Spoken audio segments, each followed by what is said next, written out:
Break के बाद महाबहस में आपका स्वागत है। क्या नीतीश कुमार आज रैली करके संकेत दे रहे हैं अवसरवादी राजनीतिज्ञ होने का और एक इशारा कर रहे हैं कि हम एनडीए छोड़ जी नहीं। उन्होंने ये बातें स्पष्ट कर दी कि किसी भी राजनीतिक पार्टी का, किसी भी फ्यूचरिस्टिक पॉलिटिक्स करने वालों का दो चीज क्लियर होना चाहिए, पॉलिटिकल फिलॉसफी और इकोनॉमिक फिलॉसफी।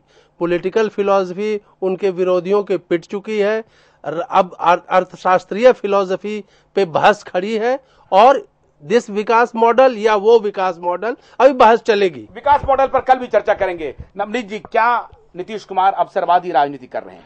जी देखिए, उन्होंने कई बार कहा कि हम सब राज्यों का विकास भी चाहते हैं, ये नहीं किसी बिहार के चाहते हैं।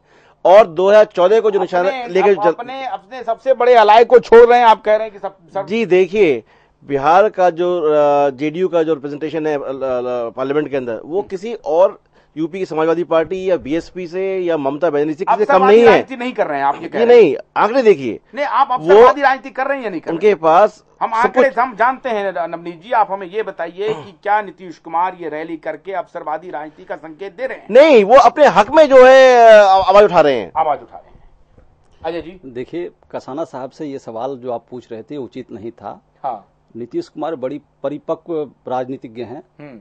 उनको दिल्ली की रैली का पता था कि वो करने जा रहे थे। उन्होंने कसाना साहब के प्रिय त्यागी साहब को राज्यसभा में लेकर के आए और आज की भीड़ जो है ना, भीड़ का श्रेय कसाना जी को है, त्यागी साहब को है, तो बिहार ही नहीं था। तो नीतीश कुमार राजनीति के एकदम मजे हुए खिलाड़ी हैं। उनको पता है कहाँ कौन सा पासा फेंकना है। आप अगर देखें तो इनके गुरु हुआ करते थे जॉर्ज फर्नांडिस, और क्या हाल हुआ जॉर्ज फर्नांडिस का। तो आज नीतीश कुमार किस तरह से उन्होंने तो सब साफ करके एकदम छत्रप के रूप में खड़े हैं। और देखिए, बिहार के लिए उनके वो एक उपयुक्त नेता है।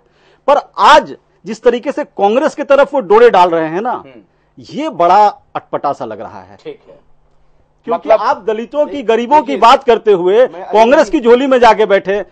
बॉस, इस देश की राजनीति में ये बात गवारा नहीं।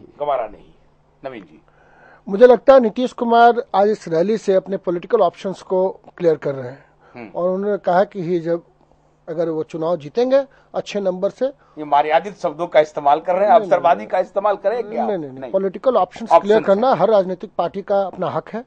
और खास करके वैसा पॉलिटिकल पार्टी जो अपने दम पर पॉलिटिकल पार्टी चला रहा है। और जहां तक आपने एक बहुत पहली बात कही थी, डिक्टेटरशिप की बात, हर व्यक्ति जो अपने बल पर किसी भी स्टेट में, नरेंद्र मोदी के यहाँ बाकी कैबिनेट मिनिस्टर्स की क्या स्थिति है? कुछ नहीं। उसी स्टाइल में नीतीश कुमार कर रहे हैं। नीतीश कुमार अपनी पॉलिटिकल पार्टी, तो बड़ा नेता, जो नेता अपने बल पर पार्टी को चलाता है, वो डिक्टेटर भी कुछ होता जाता है। अवसरवादी राजनीति है या हक की मांग है? देखिए, मैं इसे अवसरवादी, कुछ लोग चाहें तो कह सकते हैं ये अपनी राजनीति है उनकी, और अपनी राजनीति करने में कोई बुराई नहीं है। अगर वो अलग खड़े हो सकते हैं, ये उनकी राजनीति हो सकती है। इसे अवसरवादी भी कहा जा सकता है, लेकिन राजनीति में ऐसे ही होता है, इस चीज से आंखें नहीं मूंदी जा सकती। लेकिन मैं एक चीज जरूर कहूंगा, वो सेल्फ डिफीटिंग राजनीति कर रहे हैं, क्योंकि वो जो राजनीति में जो वो कदम बढ़ा रहे हैं वो निहायत सेल्फ डिफीटिंग है। एक तो वो बीजेपी को ये अवसर दे रहे हैं, क्योंकि अभी मोदी का नाम बीजेपी ने डिक्लेयर नहीं किया और ये मोदी के नाम पर वीटो कर रहे थे। अगर इन्होंने ये आज संकेत दे दिया कि मैं एनडीए छोड़ सकता हूं, तो बीजेपी के सामने ऑप्शन खत्म हो गया कि नीतीश को साथ लेकर चलना है कि नहीं चलना है, उसको फिर परवाह नहीं रहेगी। तो उनके लिए मोदी एक इश्यू हो जाएंगे। और नीतीश कुमार शायद मोदी की जो स्टैंडिंग ऑल ओवर इंडिया है, अगर है तो मैं ये नहीं कह रहा हूं, कोई वो पेश नहीं कर रहा हूं कि कोई है। अगर कोई है तो ये राजनेता ही जानते हैं, और मुझे लगता है कि बिहार में भी है मोदी का एक वो। और अगर नीतीश कुमार उसको असेस किए बिना ये सब राजनीति करेंगे, तो वो एक सेल्फ डिफीटिंग भी हो सकता है उनके लिए, और बहुत भारी उसके संकेत है। तो अवसरवादी ना कहकर मैं कहूंगा ये सेल्फ डिफीटिंग उनकी राजनीति हो रही है। बहुत बहुत शुक्रिया। मतलब रामलीला मैदान में वाकई में जबरदस्त लीला हुई। शतरंज बिछा और नीतीश ने चाल चल दी, शह और मात दोनों की। अब शह किस पर पड़ा है, ये आज के बाद आकलन शुरू हो गए। पॉलिटिकल पंडित अब आकलन लगाने में भिड़ गए हैं कि उन्होंने घोड़ा चला है, प्यादा चला है या किश्ती चला है, लेकिन उन्होंने चल दी है चाल। मेरा सवाल वही है कि क्या यह बिहार की हक की मांग थी, या आज शतरंज बिछा रामलीला मैदान पे और शतरंज में एक राजनीतिक चाल चली है। ये तो जनता जनार्दन तय करेंगे। कि ये उनके हक की मांग हो रही है या एक राजनीतिक चाल है। महाबहस में आज बस इतना ही।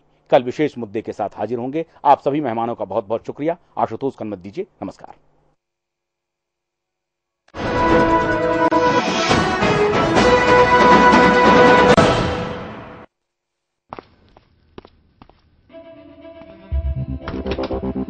ओए अंडर 19, यहाँ से पेप्सी लेने के लिए वेट करना पड़ेगा। वेट क्यों? अभी क्यों नहीं? ओए कैप्टन से बहस करता है? हाँ, अंडर 19 कैप्टन तो मैं भी हूँ। अच्छा, आपने वर्ल्ड कप जीता, मैंने भी अभी वर्ल्ड कप जीता है। तो तू कह रहा है कि तुझ में और हम में कोई फर्क नहीं है? फर्क तो है सर। तो पेप्सी रख और कट ले। फर्क ये है, मैं आप लोगों की टीम में अभी आ सकता हूँ, लेकिन आप सर